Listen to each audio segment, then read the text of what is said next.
For many years, PlayStation's first-party studios have been renowned for delivering best-in-class visuals for their titles because, well, why not? Their heavy reliance on third-person action-adventure games, as well as some of their studio talents, affords them the chance to deliver great-looking titles. It's been par for the course for quite some time. Xbox, barring some notable exceptions such as Forza Horizon and Gears of War, didn't really always hit that quality visual bar until now.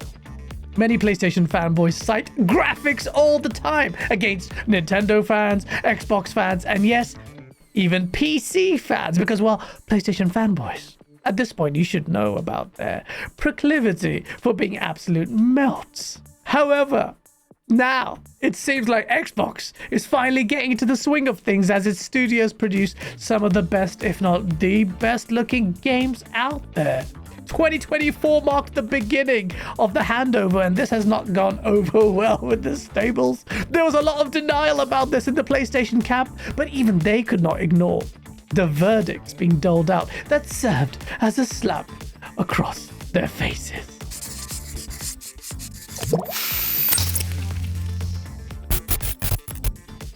It's not without a hint of irony, is it? Just as Xbox gets all its cards lined up with quality titles and great-looking visuals, it forsakes exclusivity. But despite it capitulating in the console war as far as exclusivity is concerned, you cannot diminish its accolades leading in the area of visuals.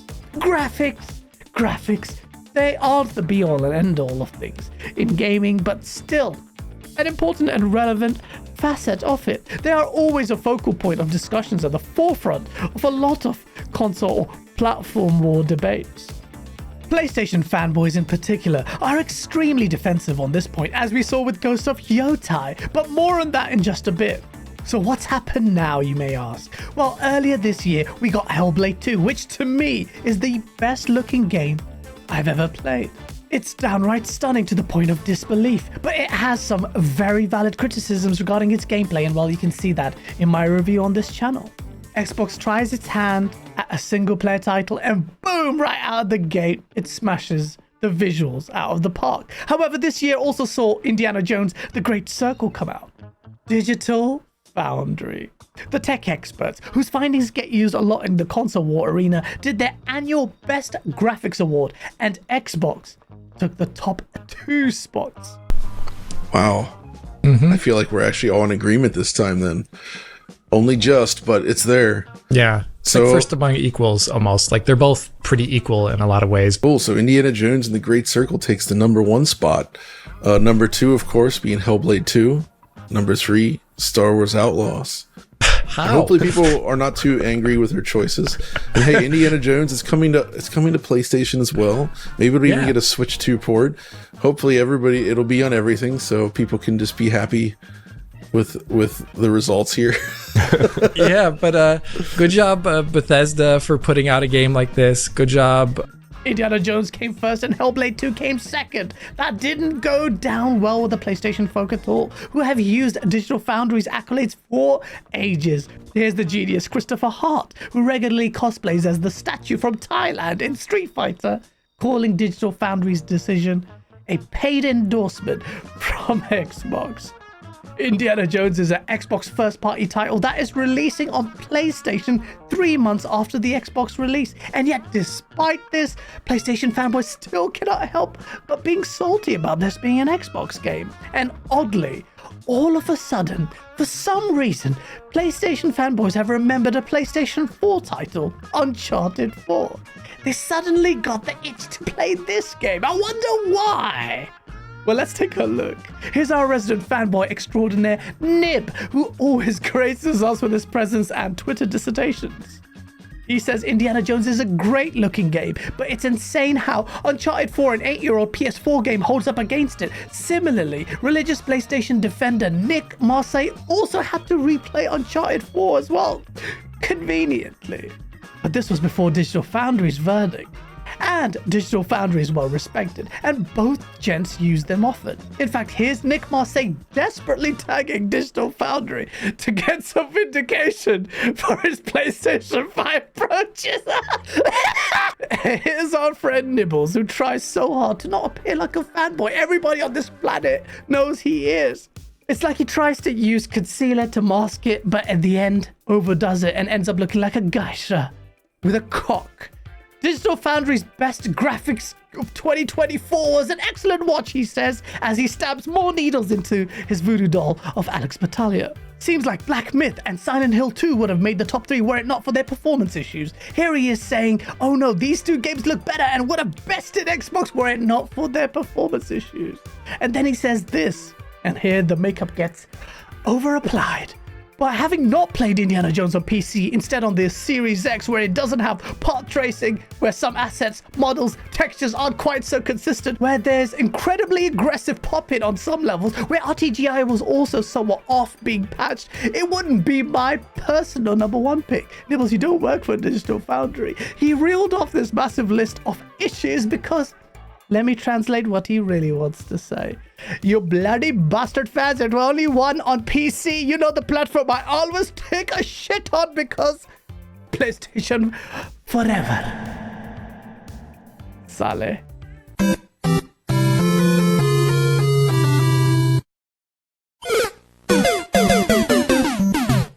Now, you may recall that I mentioned Ghost of Yotei earlier. For as much as PlayStation fanboys love to beat their chest about the best visuals, you would expect a higher degree of expectations from them and scrutiny regarding PlayStation first-party titles. So then, why did I observe nothing more than just excuses from the very fanboys when it came to Ghost of Yotei, the next big sucker punch IP? In fact, as Digital Foundry released its verdict that Xbox shat on PlayStation visually in 2024, Nick Marseille, in a fit of rage, shat out this tweet. The original tweet talked about diminishing returns in visuals and compared Final Fantasy 1997 and 2002. Little Nicky, the habitual PlayStation guzzler, made this about PlayStation trying to call out frauds for expecting Ghost of Yotei to look 2 gens better. How about 1 gen better? Wouldn't that be nice? But now you're starting to see why this man probably lost all his hair at the age of 12. The insecurity is palpable, but who are these frauds, you may ask? It surely couldn't be Digital Foundry, right? Because they echoed the very same sentiments I made about why Ghost of Yotei's first reveal wasn't the generational leap we expected. I mean, I was actually kind of visually disappointed with this trailer. I don't think it was... it's a good-looking game in the aspects of they have art direction. That's pretty much nothing I would ever fight about on the channel. But I do think it looks like an extreme amount of continuity with the previous title for visual rendering aspects. To me, it just actually looks a lot like the technology we saw in the first game for how indirectly lit things are. But the rest of it to me looked a lot the same as the last game. And one thing that was a little bit confusing about the trailer was it was presented all at 30 FPS. But to me, I mean, I'm interested to see if there is something more that is not present in this trailer. But this trailer actually just looked a lot like the first game to me. And this is a perfect opportunity for me to murk our good friend Erica. Oh yes, Erica's for the win. She may have fled from Twitter, unable to handle the heat she brought on herself, but dearest Erica does not get reprieve, especially from me. You see, when I critiqued Ghost of Yotei's visuals, Erica made a little video about me in a rather desperate attempt to get some retribution from the Xbox scam that caused her exile from Twitter. I like Erica though, so I'm gonna be gentle in my clapback. Actually, I'm not. Here we go. Let's see what Erica had to say. It looks like an upgraded PS4 game. God damn it, Gaz. It just looks like an upgraded PS4 game. Is this a DLC or a sequel? Because it reeked of DLC to me. A few moments later. Now, this scene is beautiful. And it's beautiful because art style. Okay, now we're talking. But even in a raw visual fidelity state, that looks great. This scene here, this is probably one of the most impressive scenes throughout the whole thing. Lots of foliage here, just shot really well. The lighting, the way it's bouncing off The foliage looks really nice. A few inches later. But the rest of it, you could just tell it's just going to be carried on its visual fidelity. And here it is. Apparently me being fair and stating which scenes in Ghost of Yotei looked good was some sort of problem, even though she wants to call me out for being a fanboy regarding it. There it is. It is going to be a lot of art style in Yotei, just as it was in Ghost of Tsushima. Erica not only seems to struggle with how sentences operate, but then agrees with me. There it is. It is going to be a lot of art style in Yotei, just as it was in Ghost of Tsushima. It's a good looking game in the aspects of they have art direction. That's pretty much nothing I would ever fight about on the channel. Now, this scene is beautiful. And it's beautiful because art style. And then she goes on a beautiful little tangent that has nothing to do with the subject matter, the raw visual fidelity of this game. That is what we're talking about. That was always a big part of what made that game beautiful. Sucker Punch presented Japan to us with historical accuracy, but also at the same time with their art style on top of it. Historical accuracy, art style. Okay. The vibrant colors, the beautiful vistas, the particles. The particles. The wind. The wind? Why is she mentioning the wind in this game? And it blowing everything around and just making it look absolutely gorgeous. Not to mention the atmosphere and the music and the combat. Atmosphere, the music, and the combat. Erica seems to have forgotten which video she's narrating on. That makes Ghost of Tsushima so damn good. It's a full package. And because of their track record, we fully expect that Sucker Punch is going to deliver and check all the boxes that really matter. Bye. And no, I don't mean the woman checkbox, okay? Before you even say it, I know what you're thinking. Brev, why is she on about? What I'm saying is Gaz and others are focusing on one specific thing. Is this next gen enough? Finally, after 5 minutes, she's figured out what the topic is. Hallelujah. And when they feel it's not, just based on a reveal trailer. Yeah, discussing the visuals in a reveal trailer showing in-game assets is apparently wrong. What? He compared this to Fable, remember, and we all know how that reveal trailer went down. So even having this conversation and comparing these two is silly within itself. What? Didn't she just reference the female protagonist in Ghost of Yotei, and now she's referencing why the Fable reveal trailer went down badly because of the female character in the game? What the flip does that have to do with graphics? It's clear that after her exile from Twitter, Erica has now frequented consuming bath salts. But even so, Gaz feels that Ghost of Yotei is going to be carried by art style. We're back to the introduction again. And not high fidelity, next gen, blow your socks off and your head explodes type of graphics. And that seems to be an issue for Gaz, for whatever reason. What do you What do you mean for whatever reason? You owe it to your viewers after leading us on for almost 6 minutes into the video. Possibly because it's not on Xbox. I don't know. I can't confirm that. Let's move on to the next YouTuber that was it. Not a single retort in the entire video. She agrees with me, then talks about the wind, and then went back to describing the title of her video, and then she moved on. Erica, put the pipe down, please. This is what happens when you start working for PlayStation. You start losing cognitive function. Xbox just beat PlayStation in the visual stakes quite comprehensively. That is a big deal, breaking a consistent trend. But the crazy part is we haven't seen the best potential from Xbox yet. Take a look at some of the games that are coming. If you thought Hellblade 2 was good looking, can you imagine what Gears of War will look like?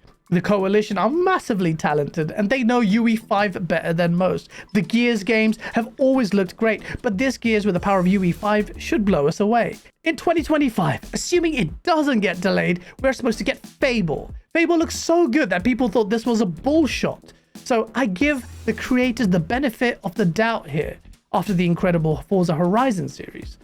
But if the game ends up looking as good as this, Fable could be one of the best looking games we get this gen. And then you have to talk about how diverse the Xbox games are in terms of their visual canvas. Look at how great South of Midnight looks, which is more to do with its art style than raw visual fidelity. Similarly, Perfect Dark looks brilliant.